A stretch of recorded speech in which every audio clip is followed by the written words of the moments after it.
Thank you for joining us today here at the United Nations World Data Forum. We're excited to be with you for the next hour to discuss measuring and combating modern slavery with data-driven solutions.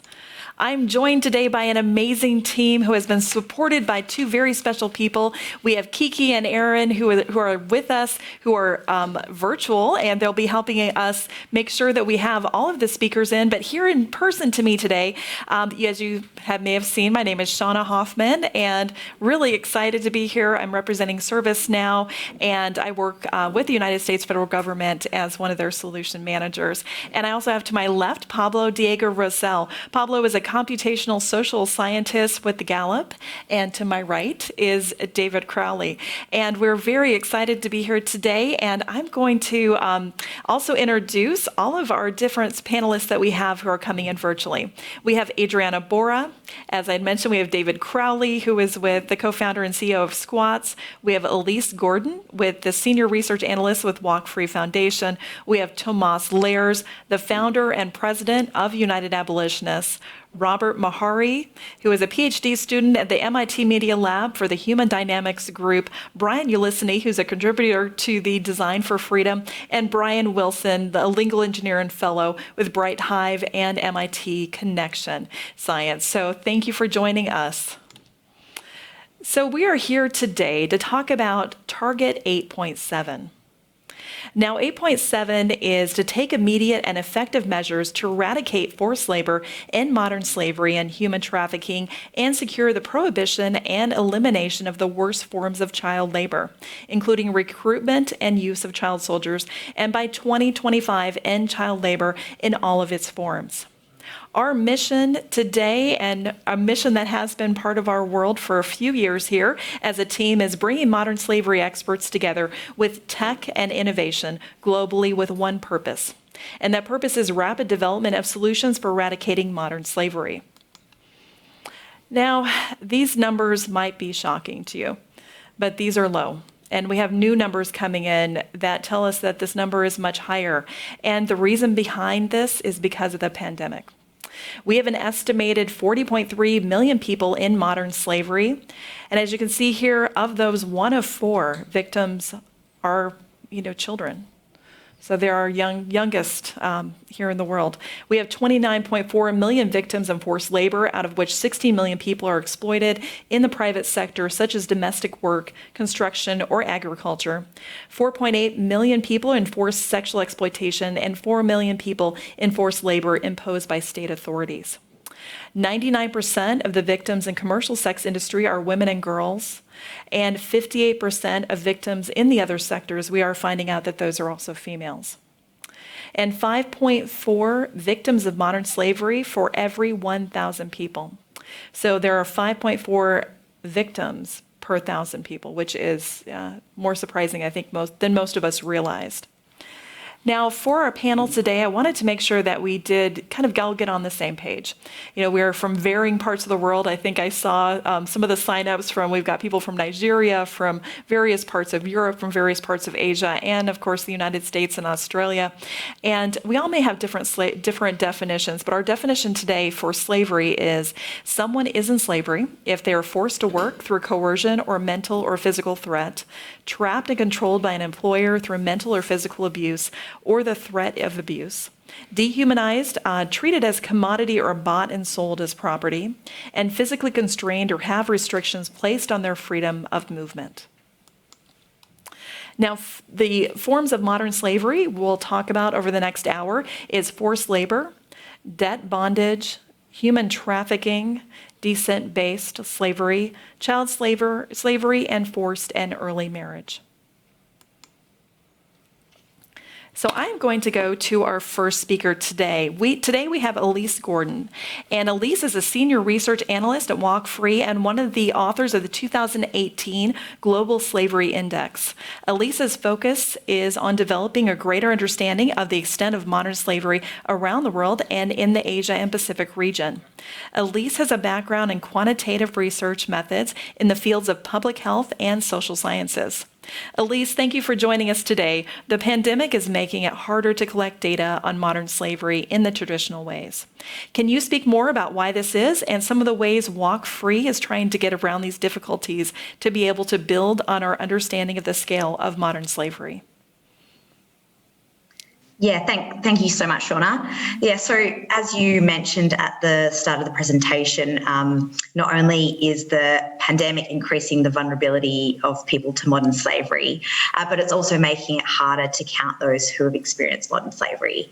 So while face-to-face nationally representative surveys remain the gold standard approach to understanding the extent of modern slavery at the national, regional and global levels, we know that the COVID-19 pandemic has and continues to have an impact on the cost, on the time and on the quality of the data that's collected via face-to-face household surveys.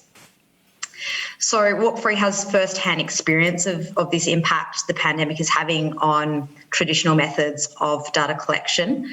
By way of context, to obtain the data that forms the basis of the global estimates of modern slavery that Walk Free produces in partnership with the International Labour Organiser, and they're the source of the data that Shauna mentioned also at the start of the presentation, as well as our own Global Slavery Index. Walk Free's standard methodology is to conduct interviews face-to-face, and this is to address issues of access to certain groups and also to increase rapport with respondents, which is incredibly important when discussing sensitive topics like forced labour and forced marriage. So we continued with this approach in the early half of this year as part of a study which involves the collection of data on forced labour through nationally representative household surveys in 6 countries across Asia and Africa. And this is when many countries were experiencing intermittent COVID lockdowns. So these lockdowns, obviously vitally important to reducing the spread of COVID-19, resulted in extended fielding periods which impacted both our timelines and our budget. We also know that COVID-19 led to a general hesitancy by people to interact with interviewers because of concerns for their health, and this has potential impacts on the representativeness of the sample because you risk not capturing the experiences of certain subpopulations who may be more or less vulnerable to modern slavery. There are also ethical concerns for the health and safety of interviewers who may be at higher risk of contracting COVID themselves. At the same time, we continue to work with Gallup to implement surveys on forced labour and forced marriage as part of the Gallup World Poll. This was during 2020 and 2021 at the height of the pandemic in many countries. So anticipating some of the above mentioned issues with face-to-face data collection, Gallup decided to switch the World Poll to computer-assisted telephone interviews, or CATI as it's probably better known, to minimise the risk to interviewers and respondents. So while telephone surveys tend to have much lower response rates compared to face-to-face surveys, particularly among certain groups, as we saw with the face-to-face data collection in our other study that we did this year, the gap in response rates for telephone versus face-to-face appears to be narrowing as response rates drop because of reluctance of participants to participate in face-to-face surveys during the pandemic. A mode change can also present challenges to interpreting the results of the data, given the potential for confounding mode effects with trends. So, for example, do observed changes in the prevalence of modern slavery reflect real changes in vulnerability, for example, from the pandemic, or has the mode change led to changes in the way some of the questions are being answered? So I'll let Pablo speak to the approaches that Gallup has taken to identify and mitigate the potential mode effects on estimates of prevalence of modern slavery, and just mention briefly that in addition to modifying modes of data collection, Walk Free are also seeking innovative methods, of data collection and prevalence estimation that reduce the need for in-person contact. So open source data is increasingly being used to identify and quantify human rights abuses. So Walk Free, together with our colleagues from the Minderoo Foundation's Flourishing Oceans Initiative and the international non-government organisation Global Fishing Watch, are working to refine a model developed by Global Fishing Watch and the University of California, Santa Barbara, that identifies commercial fishing vessels at high risk of modern slavery. So this model is trained on the behaviours of vessels with identified cases of forced labour. This can then be used to target monitoring and enforcement activities, which have been significantly scaled back because of the pandemic, and particularly the concerns around observer health and safety. So having a good understanding of which vessels are high risk for forced labour is it allows better monitoring practice, and it will also allow a better idea of the scale of modern slavery in this high-risk industry. So while the pandemic has presented challenges to counting victims of modern slavery, we know that these figures are needed now more than ever. So we need to adapt and innovate our data collection methods so that we can continue this work. Thanks. Thank you so much, Elise.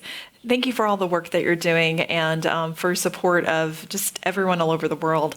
So you had mentioned Pablo, so I think that's a good opportunity for us to kind of transition to him and the work he's been doing. So Pablo Diego Rosell is a computational social scientist at the Gallup organization with nearly 20 years of experience conducting quantitative and qualitative studies on child labor, forced labor, and human trafficking.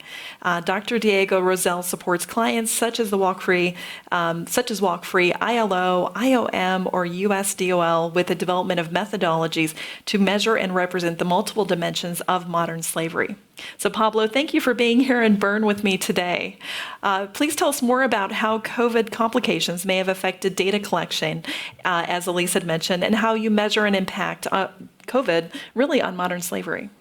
All right. Yeah. So as Elise mentioned, a mode effect can have an influence on both the composition of the sample or the way people answer a certain question. And it's very difficult to tease apart those effects where you don't have an experiment built into a survey, as was the case with these change of mode towards CATI interviews. Now, our designers at Gallup take great care to ensure that mode effects don't creep into the surveys that we carry out. So, for example, all of our Whirlpool interviews have no visual components to them because we implement them both on the phone and in person, and we don't want to have any bias between those two modes. But it is still possible that some bias may have been introduced as a result of the pandemic in particular. As Elise was just mentioning, this pandemic has created havoc in labor markets around the world, and forced labor is also a part of that. So it is quite possible that the pandemic may have influenced the prevalence rates of modern slavery, in that the mode effect might be conflated with that prevalence rate. So we wanted to get ahead of that potential problem with the data, and we developed a module within that Whirlpool survey together with the Walk Free Foundation to explore the impacts of the pandemic and COVID in general on the situation of those that were in a condition of forced labor and that were experiencing coercion. We designed a module that we implemented in 27 countries. That was actually fielded at the peak of the pandemic. It was between November 2020 and February 2021. So we think it would be quite representative of that particular period of time. We had countries spread out over 4 continents, Latin America, Europe, Sub-Saharan Africa, and Asia. And we had a total sample of 40,000 people of the ages 15 and older. So I will just present a few qualitative findings. Elise and the Walk Free team and the ILO team will be working on the quantitative translation of these findings. But at this point, I'm not going to be giving you any precise figures, but rather the qualitative insights that we're gathering from our surveys.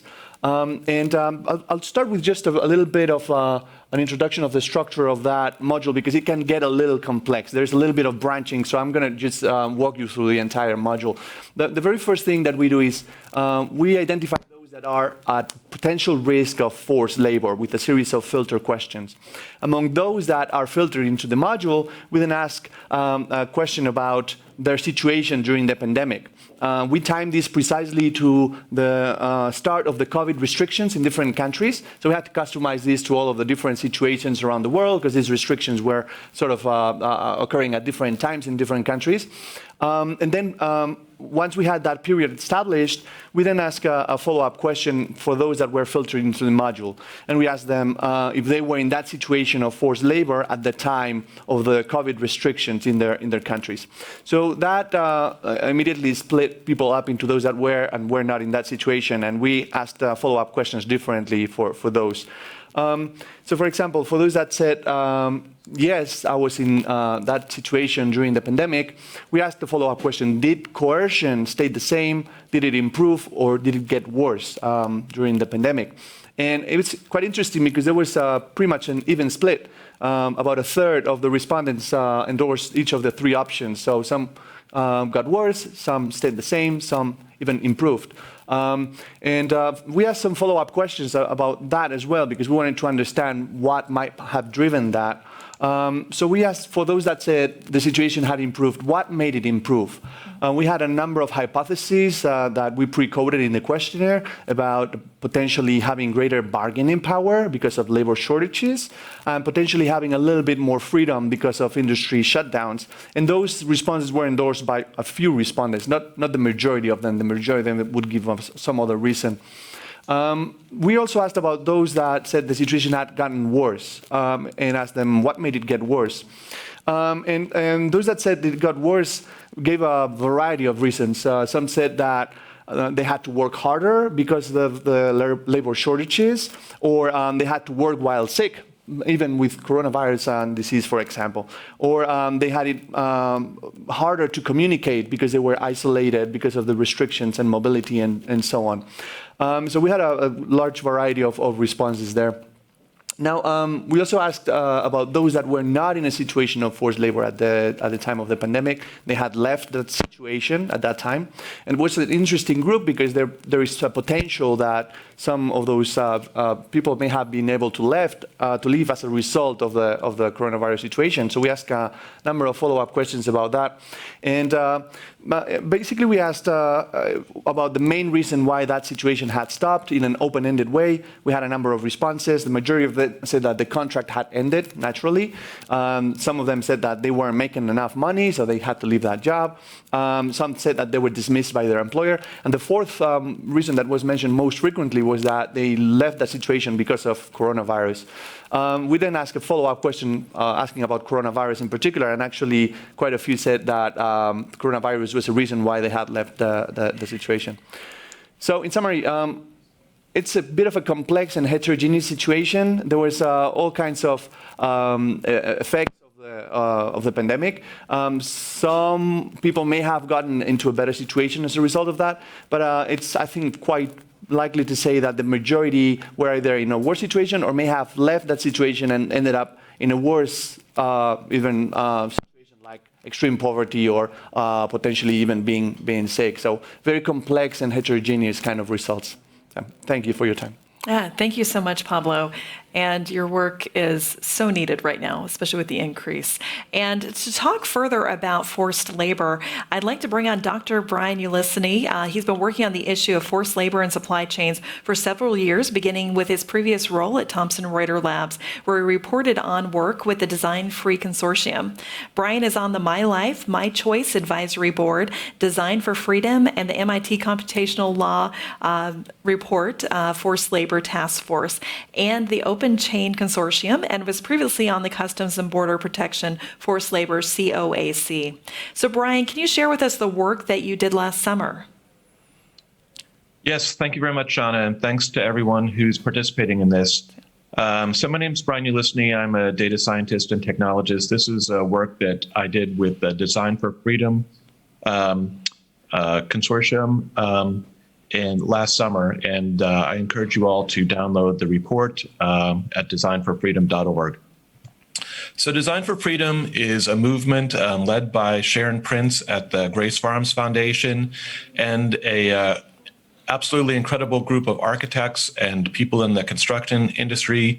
And the idea behind Design for Freedom is to bring about the removal of forced labor and modern slavery from the built environment. So this includes both the removal of forced labor and modern slavery from construction sites and construction work itself, but also looking at the supply chains behind construction and guaranteeing that the materials used to construct buildings are not made with forced labor. So just to back up for a moment, the construction industry is a huge part of the global economy. So we can see that $11.4 trillion is related to construction. That's 13% of the global GDP. So this is a huge sector of the economy. And we know that 12 materials that are commonly used within construction are among the top materials at risk of forced labor globally.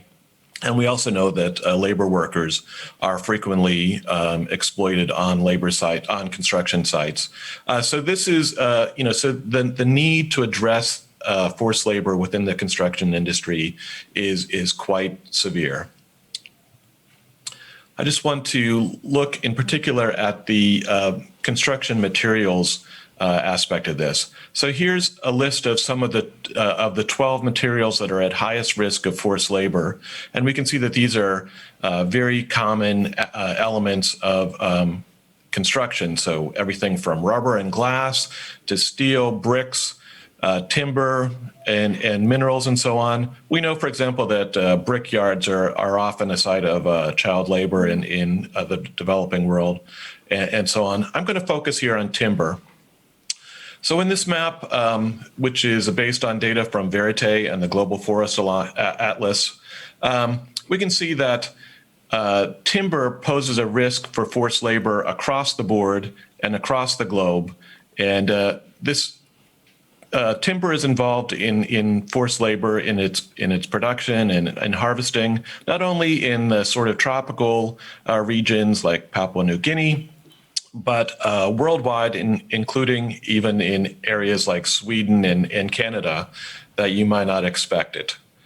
So just to illustrate this, this building is really quite remarkable. This is, at the time it was constructed, this was the largest building made entirely of timber. So there's no concrete or steel involved in this office building. This is the Wood Innovation Design Center in British Columbia.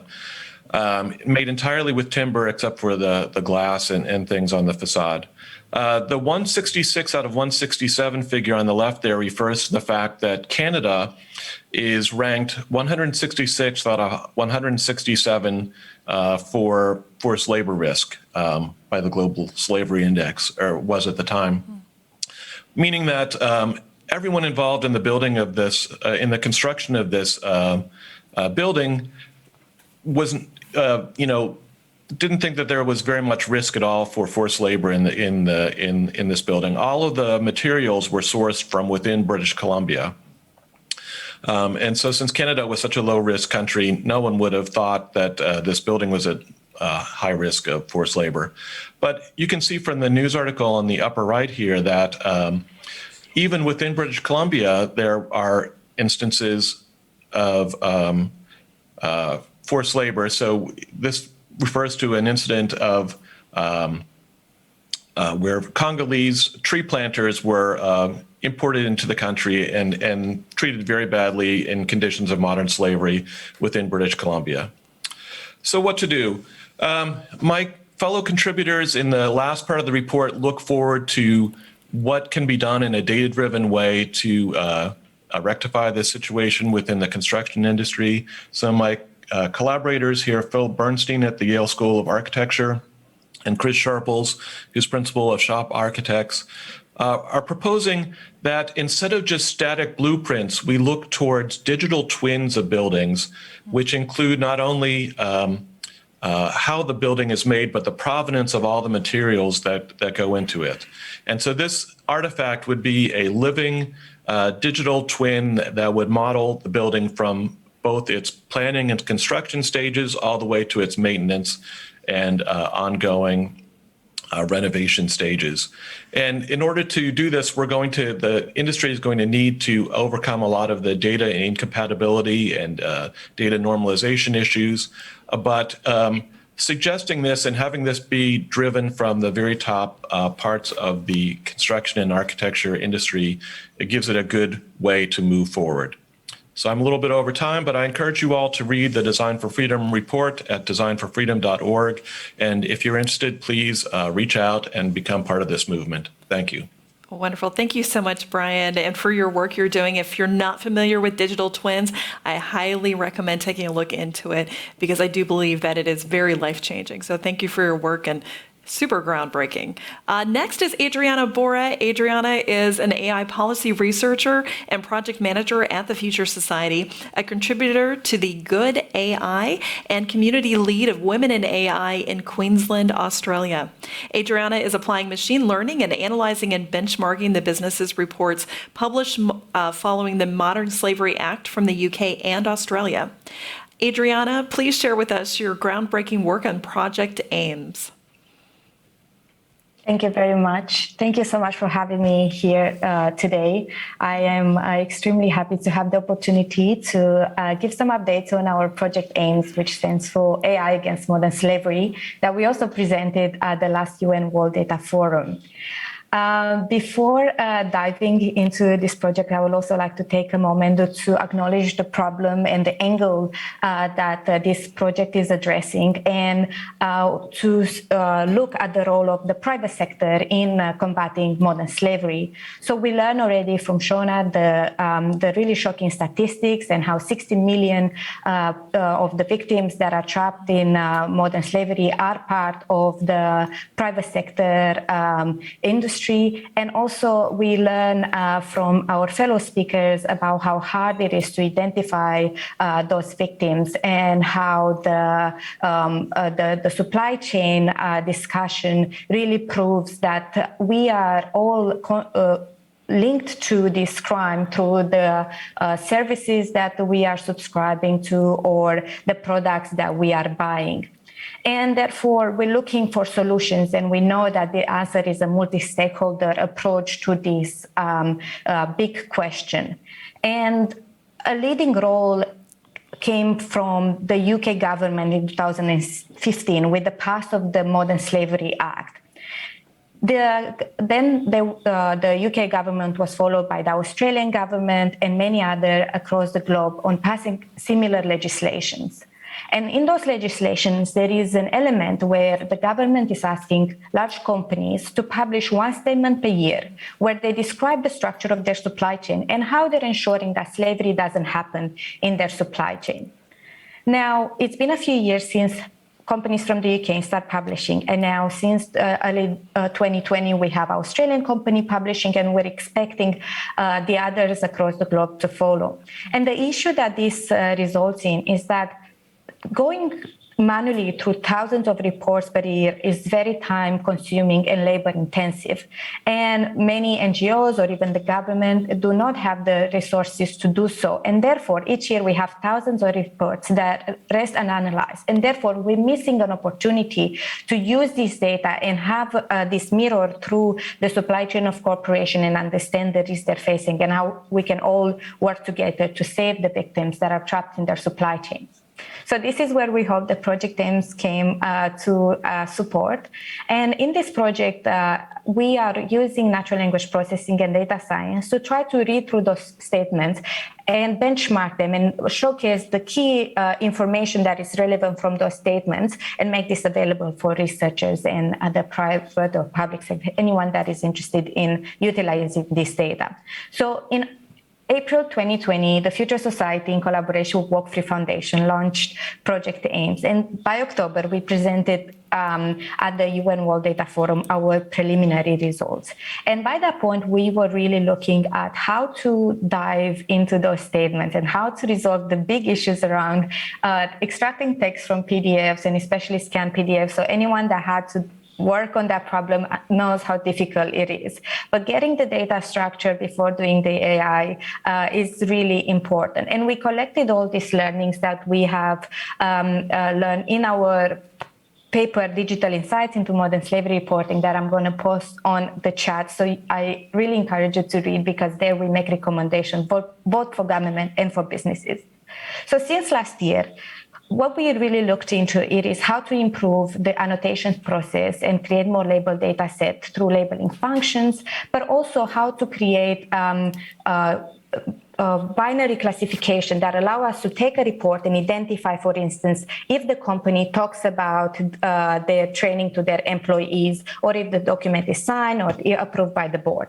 And now what we are doing, it is to be in a collaboration with the Mila Institute in Quebec, and for them to do a project evaluation for us to allow us to understand what it is now needed to be able to move from a binary classification of these statements to a multi-class and multi-label classification, meaning that now we would like to be able not only to identify if the document talks about training, but also who this training is being given to. So by the end of this year, there's going to be some really exciting news coming out, because we will have the project evaluation finished, and all this will give us a sense of where the project is going to go next. But also we're going to make all the work that we have developed so far open source on our GitHub. So I will link all of this for your reference.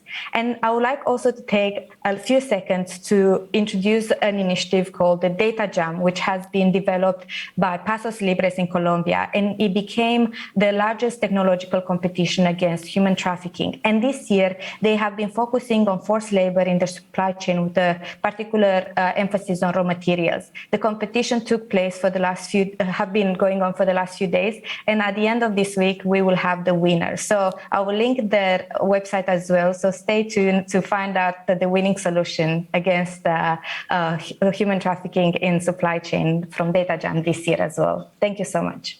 Thank you so much, Adriana. And thank you for all the work that you've been doing with your AIMS project and also with the Data Jam. So we're excited to see what new solutions that they come up with. So please do keep us up to date on that.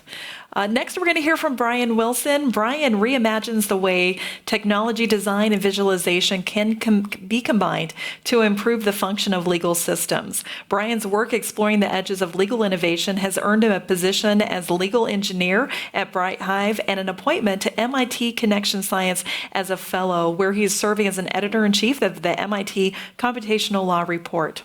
Previously listed by Legal Tech News as one of 18 millennials changing the face of legal tech, I'm excited to introduce Brian.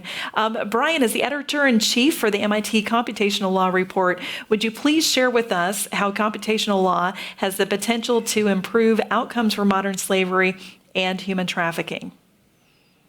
Thank you, Shauna, and hi, everybody. I'm really grateful to be able to participate in this event with you all virtually. As Shauna mentioned, my name is Brian. I'm a fellow in the Connection Science Research Group under Professor Sandy Pentland, and the bulk of what I'm really interested in is exploring this notion of computational law. So today I'll provide a brief overview of what computational law is, and then I'll walk through some examples that concretely demonstrate how this emerging discipline can be used right now to address challenges at the intersection of modern slavery and human trafficking. So computational law is an interdisciplinary field that combines law, computer science, design, and a number of other disciplines in order to address some of the biggest challenges facing the world today. In 2019, along with Dazza Greenwood and a terrific team of advisors and editors, we founded the MIT Computational Law Report to produce content, convene stakeholders, and carry on conversations about the ways computation can be a form of expressing, applying, and instrumenting legal rules, instruments, and systems. A direct output of this work is the Task Force on Computational Law for Combating Modern Slavery, which spun out of our beta launch event in December 2019. Indeed, with modern slavery and human trafficking, as my colleagues in this presentation have demonstrated, traditional disciplines on their own have really proven inadequate for the complex and continually evolving nature of these problems. However, by leveraging the strengths of each discipline in a more inclusive and better integrated way, not only is it possible to mitigate some of the weaknesses of each individual approach, but there are also new opportunities for fighting modern slavery and human trafficking with a more holistic approach and a more modern toolkit. While the actual variety of tools used to accomplish these goals are varied, they're not exactly so different from many of the innovations that have become popular since the rise of the internet. Now I'll walk through a few brief examples that demonstrate how this is so. So for my first example, they're educational tools. Think like Wikipedia for how to address challenges and log resources. At the simplest level, a computational law tool could be developed to inform people about the appropriate parties to reach out to if they notice specific suspicious behavior in a particular jurisdiction. And this is already happening to a certain extent in airports, where there are signs about who to contact and what actions to take if you suspect somebody might be being human trafficked. Other solutions could likewise provide the same sort of insight and knowledge about what to do if you see something suspicious somewhere else, like at a sporting event, in a public space, or if you're working in the hospitality industry. This leads us to the first insight about computational law. A computational law tool can be used to provide guidance to people about what actions to take, and also collect information that can be used to better understand the problems as they're playing out and build models like previous speakers have demonstrated. A second example that is a little bit more complexity to it is from a group called Trafficking. Trafficking enables people to upload photos from the inside of hotel rooms they're staying in as a resource to determine where perpetrators of sex trafficking are committing sex crimes. Then this database of images of different hotel rooms can be used by investigators to identify where crimes are taking place, and later used in court as evidence to prosecute those crimes. As a result, the process for uploading photos of hotel rooms has actually been designed in a way that meets the legal standards for admissibility of evidence. This gets to the second key insight. Computational law can leverage clever design patterns in order to find new ways to improve fairness and trust in our judicial and social systems. Finally, the third and most sophisticated example of the bunch of one of these computational law innovations is IBM's Traffic Analysis Hub. Traffic Analysis Hub aggregates and indexes information from all over the world in a number of formats to help visualize large-scale trends in human trafficking. Data that is collected here includes arrest reports, news stories, and statistics that are continually being updated by a huge network of collaborators who are all working together. When all of this information is taken and analyzed in a tool like this, it is actually possible to measure the efficacy of different programs and regulations designed to combat modern slavery and human trafficking. A broader effect of creating a platform around which this type of information can be shared responsibly is that it also serves as a way to improve collaboration between people working in this space. This gets to my final insight. When built correctly, computational law systems can leverage the tools that are out there in order to reduce complexity and friction for everybody doing work in the space, and really start to multiply the positive impact that we can all make together. In the lead up to the 2021 UN World Data Forum, our task force on computational law for combating modern slavery has packaged some of the content that we produced together, and that's available for you all to check out at law.mit.edu/taskforce. And I believe a link is posted in the comments section of this session if you want to go there and check it out. And thank you. Just want to say thank you for having me, and excited to hear everybody else's presentations. Yes, thank you so much, Brian. And as Brian had mentioned, law.mit.edu will take you into all the work that we've been doing for a few years at the MIT Computational Law as our task force in combating modern slavery with data-driven solutions. So thank you, Brian, for leading the helm on that. And in addition, I think as we start to look at the law and how that really is combined with human trafficking and, and modern slavery, it was really important to have those attorneys on our team. And another one that I'm excited to introduce you to is Robert Mahari. So Robert is pursuing a joint JD and PhD degree at Harvard Law School and the MIT Media Lab's Human Dynamics Group. His work focuses on how technology can and should affect the practice of law by broadening access to justice and increasing judicial efficacy. So, Robert, thank you for joining us here today. With your work at MIT and Harvard, what insights have you seen you can share with us? Thank you so much for the introduction, Shauna. So I'd like to share, some of our insights into how to design regulation writ large and how we can apply those to modern slavery and human trafficking. And so traditionally, regulation is considered to be a really static thing. It changes infrequently by means of some very cumbersome processes. And this regulatory inertia can provide fantastic, checks and balances, ensure foreseeability, but it also makes it very difficult to adapt and optimize regulation. This is especially the case when it's uncertain how to achieve a certain regulatory objective ex ante. And so for these reasons, our group has been exploring the idea of dynamic data-driven regulation that's designed in an iterative, goal-oriented way. We can think of regulation almost like an algorithm that takes inputs from the real world, processes them in some way, and generates outputs. If we think of regulation as algorithm, then we can also apply the various lessons we have learned in the past century about designing algorithms that mesh with our human world. Over the past century, humanity has had an enormous amount of experiences in designing such human-machine systems. And lots of academics have sought to derive kind of fundamental insights from these many experiments. One such insight is that it's generally unrealistic to expect the complex human-machine system to work from the get-go. What actually works is iterative testing and refinement. And so we've come to the conclusion that we can apply this insight, right, that what works is iterative testing and refinement, to the design of regulation. And what this means is that we need clear metrics for the success of regulation, as well as opportunities to test and revise regulatory approaches. Let me give you an example that's not related to human trafficking. Earlier this year, our group published a perspective on antitrust regulation in the Stanford Computational Antitrust Project. And we argued there that a challenge to maintaining a competitive marketplace is that dominant firms tend to buy up their future competition in a way that completely evades regulatory scrutiny. So we argue that we need a regulatory approach that discourages this practice, and it's very easy for us to articulate this objective. But it's much more difficult to translate an objective like that into actual regulation. And indeed, it would be hubris to expect that any complex incentive mechanism we design to this end would actually work on a first attempt. So what we do instead is we identify regulatory levers, like taxation, like the burden of regulatory scrutiny, that can be tuned in an iterative way to achieve the desired incentive structure and ultimately discourage the anti-competitive behavior we're concerned about. So we can apply these insights to modern slavery and human trafficking as well. And doing so really highlights the challenge of designing effective regulation in this area. The ultimate goals are really quite easy to articulate. We want to end modern slavery and human trafficking, but it's a lot less obvious how to translate these objectives into effective regulation.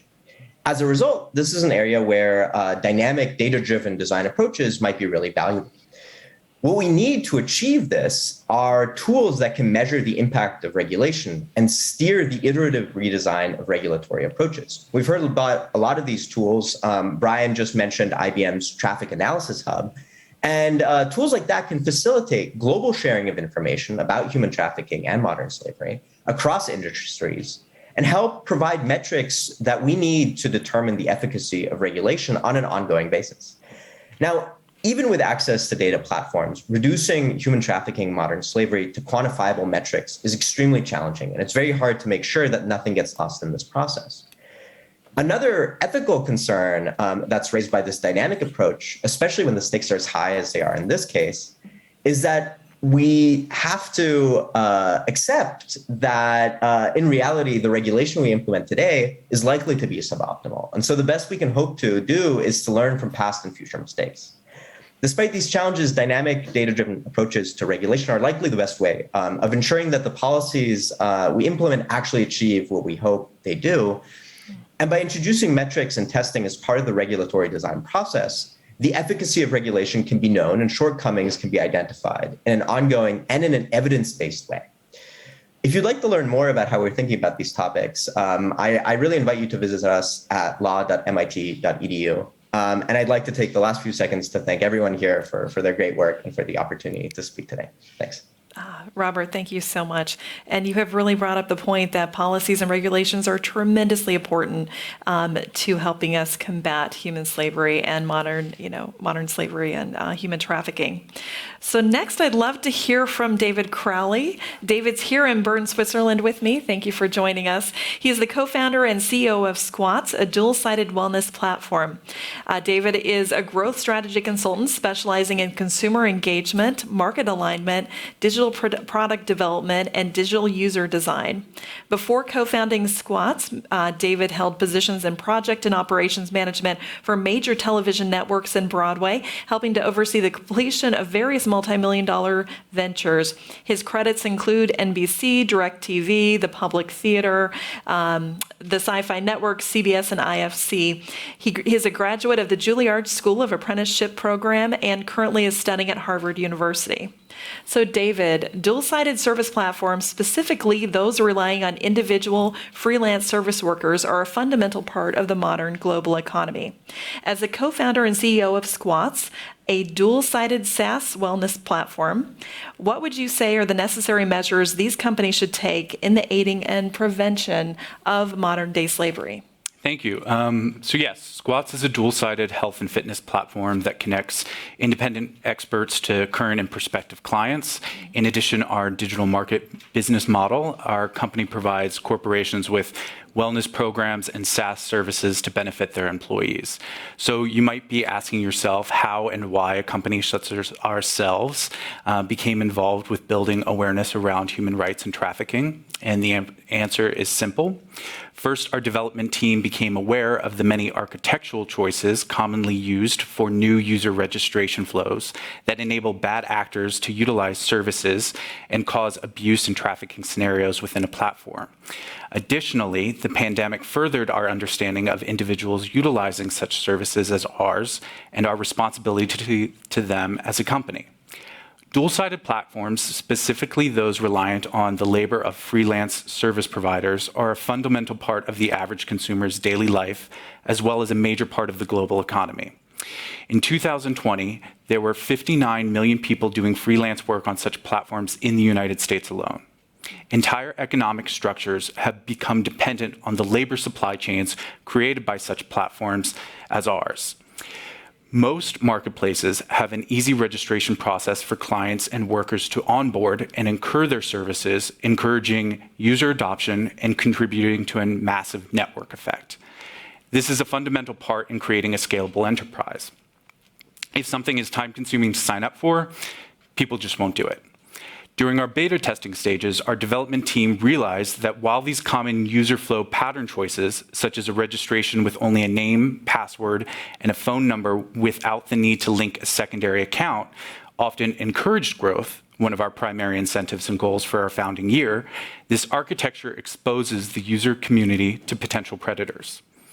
Additionally, this is especially important when considering that most laborers in the gig economy platform, such as Uber and Seamless and the like, are often members of at-risk groups, most susceptible to grooming and coercion. Gig corporations frequently employ most displaced workers, immigrants, low-income individuals, and populations that are statistically at risk for trafficking. With a significant portion of the population either working from home or in need of new supplementary income due to the pandemic, it only exacerbated the consumption of gig services and the demand for gig workers. Last year alone, our platform experienced an 87% growth in verified service provider profiles seeking to supplement or replace lost income. Trainers, yoga instructors, coaches. 68% of these profiles hailed from countries that were most impacted by the pandemic, primarily India and Brazil. We also observed an increase in freelance immigrant workers of nearly 30%. Our responsibility is to build an environment that enables these marginalized communities to reach financial equality while protecting them from predators. To do this, companies like ourselves need to create more dynamic internal vetting protocols to protect users on both sides of a transaction. Unfortunately, these measures are often time-consuming and more expensive than what's currently in place. Such vetting measures as MasterCard's emphasis on vetting individual user content earlier this year led to the adult platform site OnlyFans to temporarily restructure their company business model, forbidding all illicit sexual content from their site, their primary source of revenue, thereby displacing thousands of at-risk people. Initially, the platform projected that the cost of verifying each transaction was too great and too expensive to incur. They later rescinded on their decision. While measures such as this as forbidding sex workers to create content seemingly removes opportunities for sexual crime and human trafficking offenses from their channels, such protocols may in fact contribute to a rise of sexually based violations as opposed to diminishing them. Self-produced content sites help relocate for-hire sex workers, such as escorts and entertainers, from on-the-ground work into silos of content creation, helping them reach financial security. This model helps to redirect revenue away from potential offenders towards the content creators themselves who are consensual, fairly redistributing financial capital. Furthermore, creators are directed away from potentially dangerous interactions affiliated with in-person sex work. Now, while our platform is strictly fitness and wellness, we are concerned with authenticating all users and monitoring transactions to flag any potentially dangerous activity or to make preventative measures to any potential predators, despite any incurred cost or inconveniences. At Squatz, we took a dual-sided approach, forego a simple user registration process to validate further each of our users, and an active monitoring protocol. Our internal review team re-authenticates a gig worker's credentials, such as an ID, not upon just validation and creation of a user account, but every 3 months after that to flag any potential threats while also monitoring the use of abstract characteristics in a profile. Such abstractions include emojis, terms, or phrases in a service provider's profile or biography, such as the documented cases of red roses emojis displayed in dating accounts to advertise for hire sex work. Our team monitors user service prices per transaction against industry norms, the average sale price of that service in that geographic region, and a historical sale price of services of that user. For example, an exorbitantly high or out of the norm sale price for a 1-hour client session flags a potential laundering incident or illegal activity.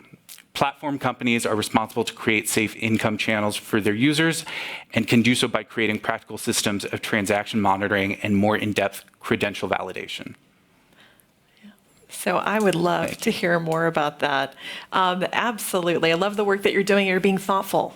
Thanks. It's really important to us. Yeah, I know that as you and I have discussed, we've seen an increase, unfortunately, in human trafficking in the porn industry. And there's a lot of more trafficking victims than I think most people realized that are being forced to do porn. So that's one area definitely that needs to be looked at, and more surveying being done, because it's an easy thing for for individuals to do porn, and no one knows. They're kind of on the TV. We don't realize that they're being trafficked or victims of somebody behind that screen. So as we start to look into that further, thank you for putting a platform together that is being responsible. Absolutely. Well, I think it goes a lot into what we had talked about earlier, which is not only being a conscious producer of whatever it is that you're doing or running a conscious supply chain, but also being an educated and conscious consumer. Yes. So how do you educate yourself in making sure that if you're going to participate in a certain market, and if you're going to consume something, that you're consuming it via participants who are completely consensual, via participants who are completely acting on their own accord, and who are operating in essentially a fair market. Right? Absolutely. Yeah. Absolutely. Well, and to kind of bring us into our last few minutes here, we have Tomas Lers, who's going to join us and kind of dig in a little bit further. So Tomas is the founder and president of United Abolitionists. He is the co-founder and former chairman of the Central Florida Human Trafficking Task Force, the Greater Orlando Human Trafficking Task Force, and in 2004, Tomas became aware of the crime of modern-day slavery and began his advocacy. Tomas is instrumental in creating a 24-hour human trafficking hotline and for advocating Orange County, Florida government to fund an adult female short-term 24-hour facility. Tomas is a graduate of the FBI Citizens Academy and is appointed to the advisory board to the University of Central Florida's Center for Study of Human Trafficking and Modern Slavery. In 2020, Tomas co-founded the Tri-County Alliance on Human Trafficking and was honored by the Florida Attorney General Ashley Moody as the Community Advocate of the Year for the state of Florida. And he is preparing for the 14th Annual Human Trafficking Awareness Conference in Orlando. You are welcome to join us in January 27th and 28th of 2022. So Tomas, please share with us the work that you're doing at United Abolitionist. Definitely. Thank you, Shauna, for that introduction. And Today, I want to speak on the effects of modern slavery on the hospitality industry and what does that look like. And so many of us have heard of the big Super Bowl outreaches during, human trafficking outreaches during the Super Bowl. And I was honored to be on the first one in 2009 in Tampa, Florida, where we teamed up with the FBI and class kids. And we were able to really see what happens during a large sporting event, the increase of trafficking. And so part of that, what we learned was it was very important that the businesses were educated. And why? Because there's a demand during these large sporting events, large conventions of sex trafficking in particular, but there's also effect on labor trafficking as well. And so we know that the root is greed. Some of the signs that we were seeing and reporting were that traffickers were using the hotels, those whether it be Airbnb, resort, where they were also frequenting a lot of the adult entertainment venues, and whether they were selling the girls that came.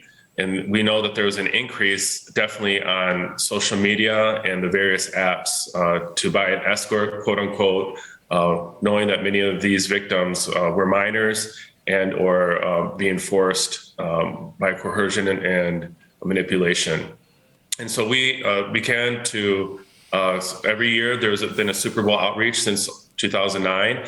It's now gone into also the World Cup and other sporting events. I happen to be on the subcommittee for the World Cup for FIFA, looking at cities that will host it in 2026. One of the things we did here in Florida was we advocated for a bill to be a law statute to make it mandatory for hotels, or really the public lodging industry, to be trained on the signs and how to identify it. And so that House Bill 851 was effective, was passed by our legislature here in Florida on July 1st, 2009, it was effective. And I helped to create that training as well for our statewide stakeholders, including spas, and also increased training for law enforcement. And so we know that this is not just a one-time thing, even as the trafficking laws across the globe have been put in place, that we knew we'd be learning things and they'd be evolving. So this is a movement. One of the important areas that was my passion was to work with the universities here in Florida.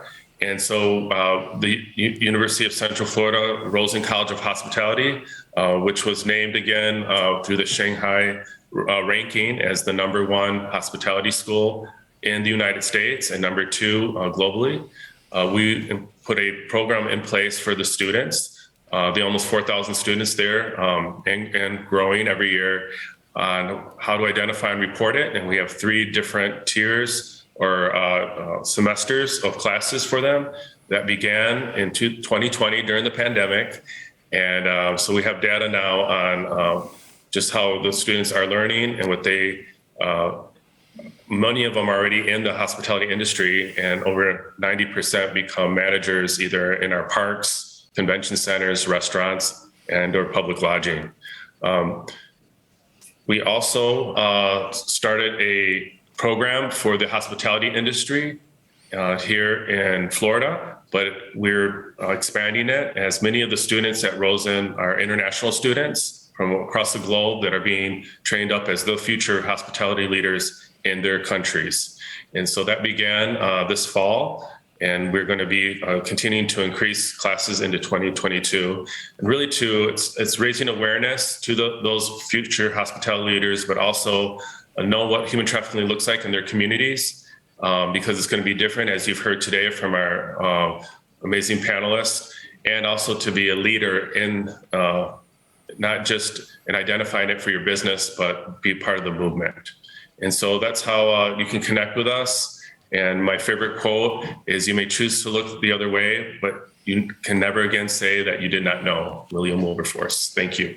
Oh, that's amazing. And thank you, Tomas, for your work. And Tomas is actually in the trenches working with, the victims and making them into survivors. So we're really exciting to share with you all the work that all of our individual panelists have been doing.